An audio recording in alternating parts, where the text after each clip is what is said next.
Canada may be holding a stronger card than many expected.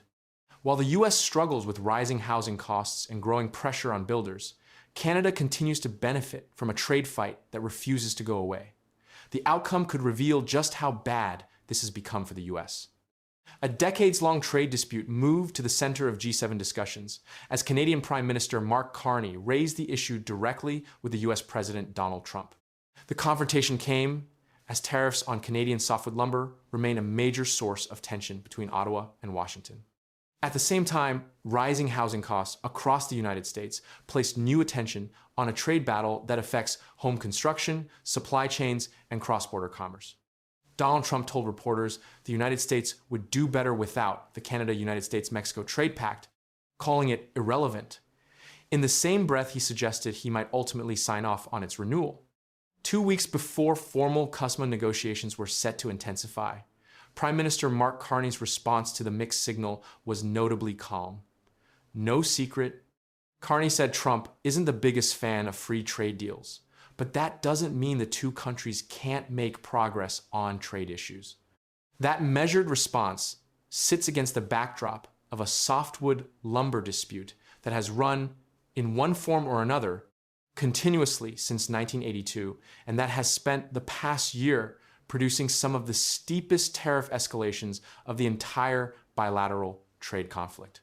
In August 2025, the United States officially raised duties on Canadian softwood lumber to a combined rate of 35.19%, a move announced by the Department of Commerce that provoked swift condemnation from Canadian officials and industry leaders, particularly in British Columbia and Ontario, where cross-border lumber trade is most concentrated. On September 29, 2025, the administration layered an additional 10% tariff.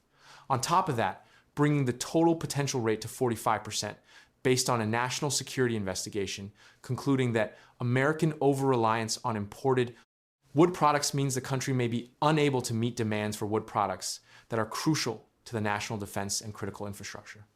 Canada accounts for nearly 85% of all U.S. lumber imports. The United States imports roughly 1/3 of the lumber it consumes because the country does not produce enough softwood lumber domestically to meet demand. That dependency is the structural reality underlying every escalation in this dispute, and the reason American homebuilders, not just Canadian producers, have been tracking the tariff rate as closely as anyone in Ottawa. A preliminary shift arrived in April 2026. The U.S. Commerce Department moved to cut the combined anti-dumping and countervailing duty rate on most Canadian softwood lumber by 10 percentage points to 24.83%, the first downward preliminary revision of the dispute in its current cycle. The preliminary figures set anti-dumping duties at 10.66%, down from 20.53%, while countervailing duties were reduced marginally from 14.63% to 14.17% for most producers. On paper, that looked like meaningful relief. In practice, it wasn't. The revision carried a caveat that frustrated Canadian mills. The 10% Section 232 tariff imposed under the Trade Expansion Act of 1962 in October 2025 sits on top of any revised duty rate, holding the effective combined burden at 34.83% rather than the lower 24.83% figure.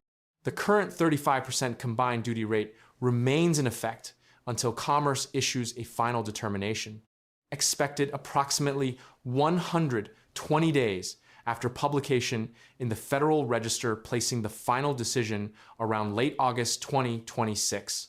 Canfor, Resolute, and West Fraser were named as mandatory respondents in the preliminary determination, which covers lumber traded during the 2024 calendar year. The financial toll on Canadian producers had already been severe before the April revision arrived. Sustained losses under the 45.16% all-in rate extracted a steep cost. Canfor permanently closed its Estill and Darlington mills in South Carolina in August 2025, removing 350 million board feet of annual capacity from the North American supply chain. Import volumes of Canadian lumber into the United States fell 28% year on year to January 2026, as the combined anti-dumping, countervailing, and Section 232 tariffs pushed the all-in rate on most Canadian producers above 45% before the preliminary revision. The American home building industry's reaction to even the preliminary tariff cut was unambiguous about where the real burden lands. The chair of the National Association of Home Builders, Buddy Hughes, had previously appealed directly to Trump's U.S. trade representative, Jameson Greer, to discuss the impact of lumber tariffs on American construction. Canada currently meets approximately 25% of annual U.S. softwood demand, supplying a critical portion of the 15,000 board feet of framing lumber embedded in a standard single-family home. NAHB has estimated that combined tariffs and duties have added at least $10,000 to the cost of a new dwelling. Full year 2025 single-family housing starts fell 7% to 943,000 units, the weakest result since the pandemic recovery. The U.S. Lumber Coalition's response to the April tariff reduction reveals how entrenched the industry positions on both sides remain, even as the headline rate moves. The coalition moved quickly to characterize the reduction not as a concession, but as confirmation of ongoing Canadian misconduct. That framing, treating a lower duty as evidence the original duty, was justified rather than as relief.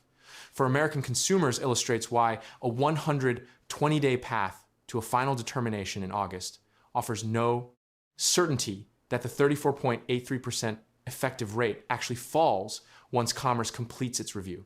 Carney's own response to Trump's mixed customer signals at the G7 reflected the same posture he has maintained through prior provocations from the administration. Minimal public escalation, paired with continued formal negotiation through Trade Minister Dominic LeBlanc's channel, Canada and Mexico have both formally called for a 16-year extension of CUSMA. The lumber dispute sits adjacent to, but legally separate from, that broader CUSMA review softwood. Lumber duties are imposed under U.S. trade remedy law and Section 232 National Security Authority, not under the CUSMA framework itself, meaning a successful CUSMA renewal would not automatically resolve the lumber tariffs that have been driving up American housing costs for the better part of a year. The combined rate sits at 34.83% as of mid-June 2026. The final Commerce Department determination is expected in late August 2026. American single-family housing starts posted their weakest year since the pandemic recovery, and the dispute that has now run for more than 4 decades remains, as it has at every previous stage, unresolved. The regional concentration of this dispute's economic impact mirrors the pattern seen across nearly every other Canada-U.S. trade flashpoint of 2025 and 2026. British Columbia accounts for approximately 40% of all Canadian lumber exported across the border, making it the single most exposed province to whatever the August 2026 final determination ultimately produces. Quebec and Ontario carry significant secondary exposure through their own sawmill operations and the cross-border manufacturing supply chains that depend on stable softwood pricing. For American buyers, the geographic concentration works differently. Framing lumber sourced from Canadian producers feeds into home building markets across nearly every U.S. state.